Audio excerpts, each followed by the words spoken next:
Yan mga bro, so magandang araw sa inyong lahat. Muli maraming salamat sa Diyos sa panibagong pagkakataon na pinagkaloob sa atin para makagawa ulit tayo ng mga panibagong kalaman, mga video patungkol dito sa ating mga motor. So ngayon araw mga bro, tuturuan ko kayo kung paano mag-check ng stator ng Kawasaki NS200. Okay, so ayan, bago natin umpisahan, yung mga bago pa lang dito sa ating channel, huwag niyo pong kalimutan mag-subscribe para po palagi kayong updated kapag may panibago tayong videos na mga i-upload. So tara!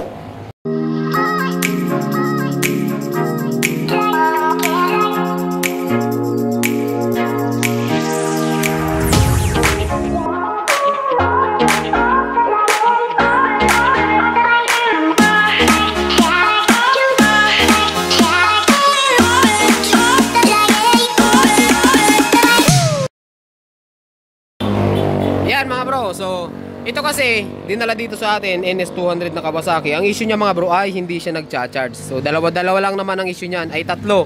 Either stator, regulator rectifier, or wiring. So dito mga bro, tuturuan ko kayo kung paano mag-check ng stator. Kahit hindi natin kinakalas ang stator, pwede natin yan malaman kung sira na ba or pwede pang stator. So gamit lang kayo mga bro ng test light. Ayan, so gamit tayo ng test light. Tapos kunin nyo dito yung tanggalin mo yung wire na yan. Yan. So titingnan natin mga bro, tatanggalin natin yung wire na yan. So mayroon tatlong dilaw dyan. Yan, tanggalin mo yung tatlong dilaw mga bro. Oh, take note, yung ating stator mga bro ay 3-phase po ang stator.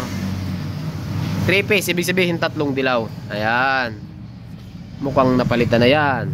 Okay mga bro. So ganito lang, direct to the point na tayo mga bro. Direct to the point na tayo. So yung tatlong dilaw na yan, papunta yan na ang regulator rectifier. So ang rectifier niya ay nandito. Okay, so shortcutin na natin. So kapag mag-check kayo, kailangan nyo lang ng tester, ng test light, or kahit ng voltmeter. Pero test light na lang ang pinakamadali, yun ang pinakamaganda. So ang gagawin nyo sa test light, isasaksak nyo sa negative. Yan, saksak nyo sa negative mga bro. Yan, dito sa battery, pwede. Yan, saksak sa negative. Yan, tapos i-check natin yan, yung ating dilaw. Pero kailangan umaandar ang motor. Andarin natin ang motor mga bro. Nasa yung susi. Ito. Siya natin siya natin. Ayaw. Itong isa. Iyan ba't ayaw? Buhay. Yan. Okay try natin. Ay.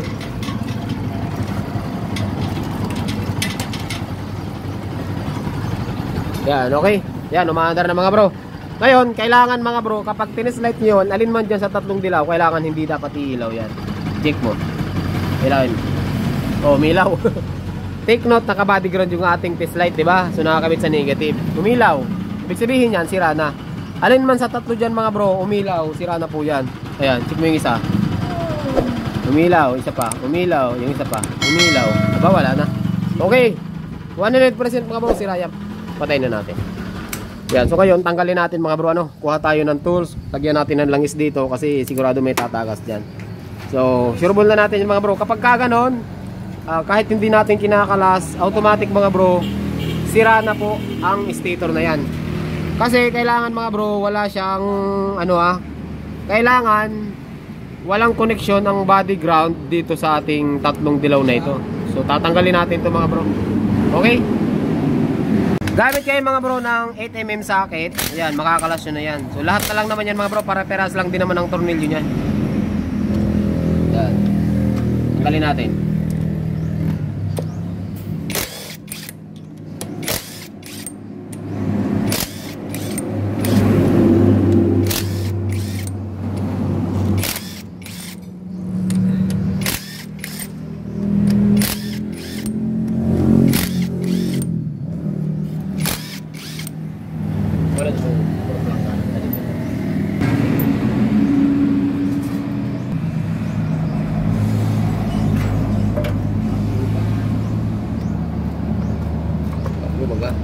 Ilipan sa ko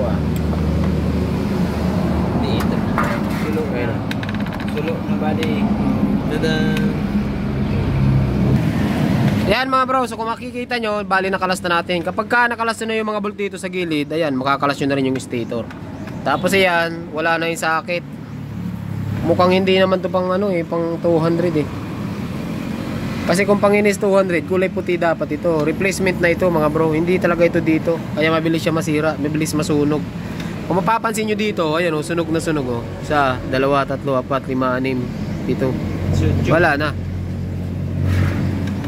Walay na mga bro. So ngayon, wala tayong stator. Wala tayong stator na pamalit mga bro. Pero ganun lang po yung pag-check ng stator. Gamit lang kayo ng test light. Sa pamamagitan ng test light mga bro, malalaman natin kung talagang sira na ang stator. Ano?